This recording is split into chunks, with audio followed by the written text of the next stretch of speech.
मेरे वजूद की तकलीफ की हकीकत से आपको बचाए रखा, लेकिन मैं इतनी खुशनसीब कहाँ थी।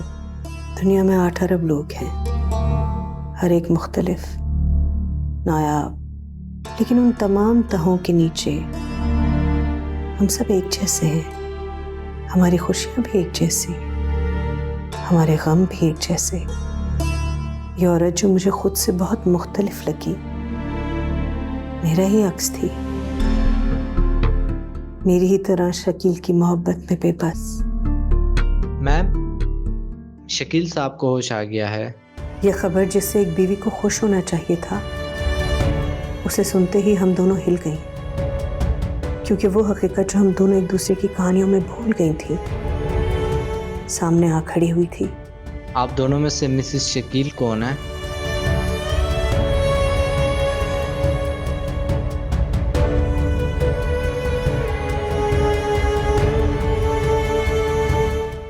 आप मिल सकते हैं उनसे।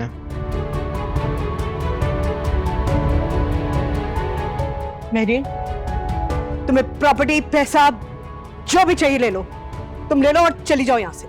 कहाँ जाऊं मैं? मेरा और रेहान का शकील के अलावा है ही कौन?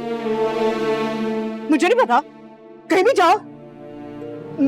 मैं शकील की पहली बीवी हूँ, तुम दूसरी बीवी हो। मैं उसकी जिंदगी में पहले थी, मेरा हक पहले है। पहली होंगी, लेकिन मेरे लिए तो वो एक ही है और कोई नहीं। तुम्हारे लिए तो एक ही इसलिए है ना क्योंकि तुम्हारी जिंदगी में तो कोई रिश्ता था ही नहीं ना।